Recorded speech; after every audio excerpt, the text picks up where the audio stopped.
Hello everyone, welcome back to the Quack Show. Today's topic is Boriska, aka Mars Boy.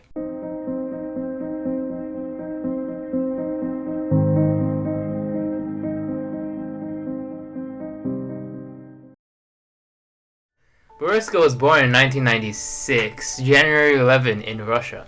His mom was a nurse and his dad a retired soldier. 15 days after he was born, he could lift up his head. After 4 months, he can already say dad. At that 7th month, he said one complete sentence that was very surprising, which was, "I want a nail."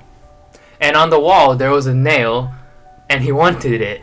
And then at 1.5, he can start reading newspapers. So that's cool. A lot of times, his parents catch him meditating, and he talks about the story of the universe. At 7, he started talking about his own Martian story, which is what we're gonna explain more today, and about how he was reborn on Earth. He started talking about spaceships.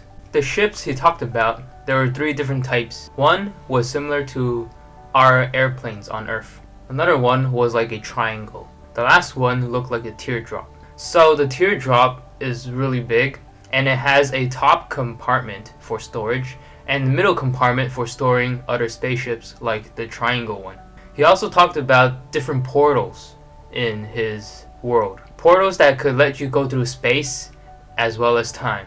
Now, the teardrop spaceship is made out of 6 different tiers of materials. He talked about the first tier being made out of 25% highly dense metals.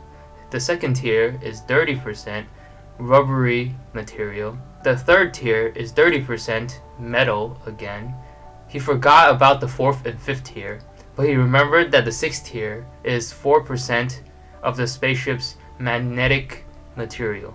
With that magnetic material, it can go through anywhere in this solar system. He said that just from the spaceship lifting off the ground, it can already arrive from Earth to Mars. Boriska talked about this land called Lemuria.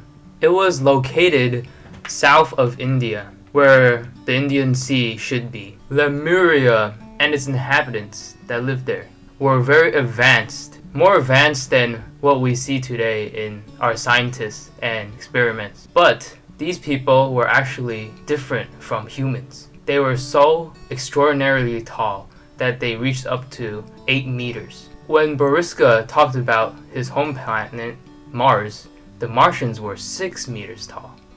And we're over here as humans thinking 2 meters is a big deal. The story of Lemuria and about its disappearance is that on Earth, back in the old days, there was a huge red flood and it was sunken under the Indian Ocean. And that is why we can't see it today. That's why there's so many stories about underground civilizations and undersea civilizations and technologies that we haven't discovered yet. Scientists say that we have only explored about 10% of Earth's oceans. Also, on Mars, Boriska said Martians who lived up to 30 and 35 will stop growing old. As the population grew, wars started to break out, so it destroyed their ecosystems, which then in turn their atmosphere faded away. That's why as they were escaping from the wars, they went underground with nowhere to go.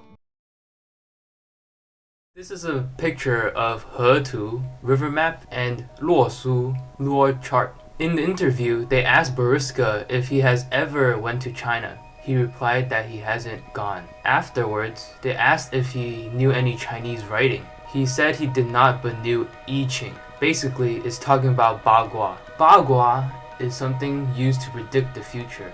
When you look at Bagua, it looks like a compass having 8 different directions: north, west, east, south, along with northeast, southeast, etc. Take a look at this picture. This is Luo chart. Wherever you add horizontally, diagonally, or vertically, you will always end up with the number 15.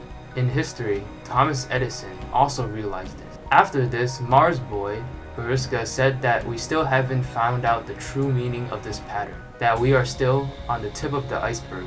If you take any set of numbers from the Luo chart times any other set, then add up all the digits until you end up with 1 digit. It will always give you 9. For the river map, when you multiply vertically and horizontally, you'll always end up with a number, and when you add up all the digits, it will always give you a 6. The river map represents 6, and the law chart represents 9. Then Boriska said that the numbers 3, 6, and 9 are connected in a fascinating way. Take 6 and 9 for a second. If you put them together, 69, what does it look like? It kind of looks like yin and yang from our last video. Stephen Hawking said, no matter if he is from Mars or not, he already knows a lot about astronomy and the universe, which is over my expectations. And he tells the scientists worldwide that they should not ignore Boriska's theories and predictions. Boriska said that the Earth's outcome is very predictable, and that from 2006 and 2012, it was a transitional period. He also talks about how the evil in the world is getting stronger. He tells us to not be afraid and pick up our weapon, which is faith and love inside our soul. He reassures us by saying, don't panic, because panic only brings negative thoughts and negative action. In the interview, they asked him what disasters were in the future. He replied that there will be 3 disasters related to water. Looking back, we can see that in 2011, there was a tsunami in Thailand. In the same year, Japan had their 311 tsunami. A year right after, in New York, there was a flooding. We can see that all these are related to water and that his predictions were correct. Boriska also predicted that in 2020, a place in the world will encounter a huge disaster. Now, even though Boriska seems to be predicting all of these correct, not all of his predictions are correct. He predicted that there was going to be a nuclear war, but it never happened. There can only be 2 possibilities: that he was wrong and that it was supposed to happen, but something or someone changed the future. This is what people call the grandfather theory, which means that there is a situation which causes the future to change, even though fate would have it another way.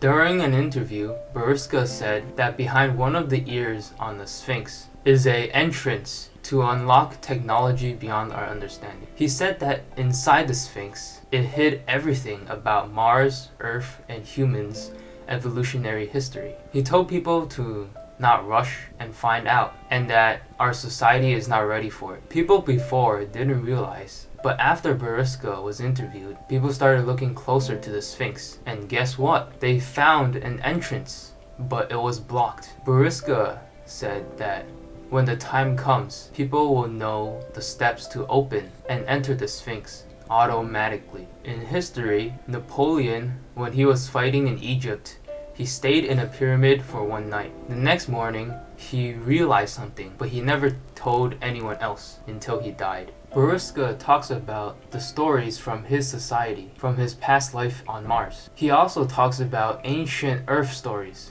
as well as stories about him driving spaceships through the universe. A few months after the interview, Boriska disappeared. We can suspect that the first reason was his family didn't want people bothering them. The next reason is that he is being protected by the Russian government because he might have said something extremely important and couldn't tell any of the civilians.